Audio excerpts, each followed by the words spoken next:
My people have a tale. An Ashkari walked among the fields once, observing the laborers at work. Flax bloomed all around him, the color of still water. The air rippled like a curtain. As he stopped to examine a blossom, a bee stung him on the hand. The Ashkari turned to a laborer for aid and noticed for the first time the heavy gloves and coat she wore. As she tended to him, the Ashkari asked them why she was dressed so in such stifling heat. "To avoid your fate," she replied. "But there are many thousands of bees here," the Ashkari said to her, "and only one stung me. Surely your caution is unwarranted."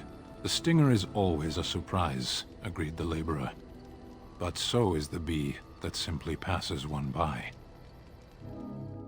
After witnessing the wealth of negative reactions that Dragon Age Veilguard was subjected to during its initial launch, and I don't mean the very homophobic and racist remarks pointed at the creators and fans who genuinely liked the game, but more so because the gameplay, characters, and just general direction of the story didn't really appeal to me, I decided to go back and play Dragon Age Origins again, the first entry in the series, and I liked it.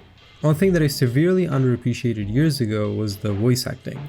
It's simply outstanding. I couldn't believe the first time I spoke to Alistar, not because his dialogue was so engaging, which it often is, but because he felt so real.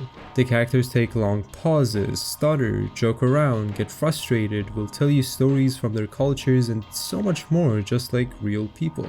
The world is also very interesting. I opened the codex more than once, which is more than I can say compared to 99% of other games I've played, and any tidbit of lore went a long way in making me understand the hidden intricacies between many of the world's factions, people, and politics. The feeble balance between the Templars and the Circle of Mages, or how the Templars get their initiates hooked on lyrium to prevent their desertion, or the very much racist stance of the Konari people toward anyone that practices magic, run very deep and have detailed history behind them. The only real downside in my opinion is the game banks quite a lot on what I would deem its weakest aspect, the combat. There are long stretches of small fighting scenarios over and over again without any meaningful dialogue or story revelation. But even that is mitigated by the upgrade system, which I think is pretty well done, and the whole loop of looting and finding cool new gear never truly got stale. Now, as I often do, I start searching on YouTube for content on a new game I've played, and I was so baffled by the results. There are dozens, and I mean dozens of videos spanning years asking the same questions. Is Dragon Age Origins worth playing in some year? Is it worth playing in 2024? Is it worth it in 2023? And so on. And I'm sitting there thinking, why is it that so many people are compelled to ask whether this game is worth playing or not, when in my eyes it could never not be? And it's not just Origins either. There are also tons of videos about another one of my favorite games, The Witcher 1, also by a lot of the same channels, and each with multiple videos repeating the same Wikipedia-esque general information and talking points, with a particular one having such weird wording in its thumbnail. It's not that bad. It's not that bad? According to what? What does that mean? Who's assumed that this game is bad, and why are you undertaking the role of some gaming chevalier, going down in the trenches playing a game that is extremely clanky without any actual evidence of it not working properly in the video, mind you, to show people that hey, it might have aged, but it's not that bad? It's weird, right? Because in my eyes, if you'd like to experience an older title, there are already dozens of reviews that have existed for years that you can go back to. Now, there are two things I would like to clarify before we move on. First, I'm not trying to undermine video essays or reviews in general.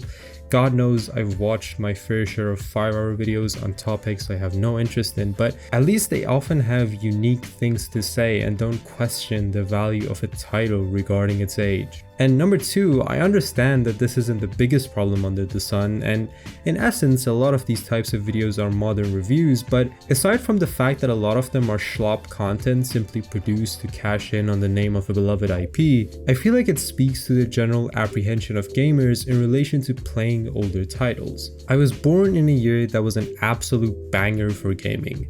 Half-Life 2, GTA San Andreas, and Metal Gear Solid 3 all came out in 2004. But still, the first console game I played was Sonic & Knuckles on my cousin's Sega Genesis, and then Crash 1 on another one of my cousin's PS1, and then another one of my cousin's had a PS2, so we played God of War 2 together, and now I realize my uncles had very different levels of wealth.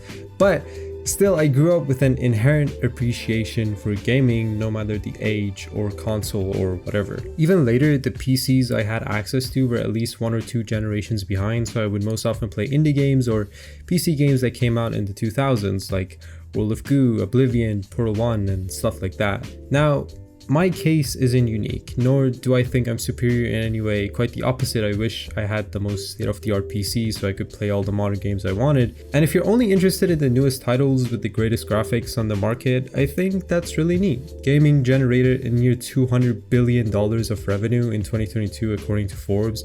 It's absolutely so massive, your favorite game can be completely alien to another person. But I still don't think our standards have morphed so dramatically that we need to analyze older games behind a glass window. I think any game gives a very interesting outlook on how it was created, the constraints that the developers had to go through, and the ideas that worked or didn't work. Just like how there are cutting edge games pushing boundaries or that there are soulless cash grabs, the same can be said about any generation, and that's what makes them worth playing in my opinion. It's also the same reason why I never really got the whole sentence of, oh, there are no good games to play, when in reality you just haven't looked hard enough.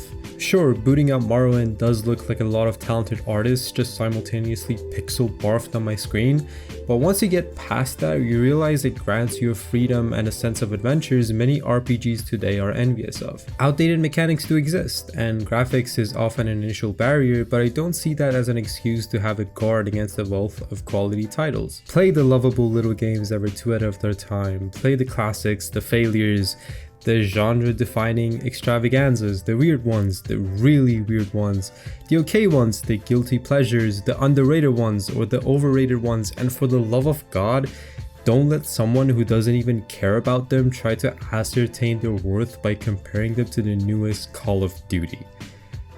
Thank you for watching.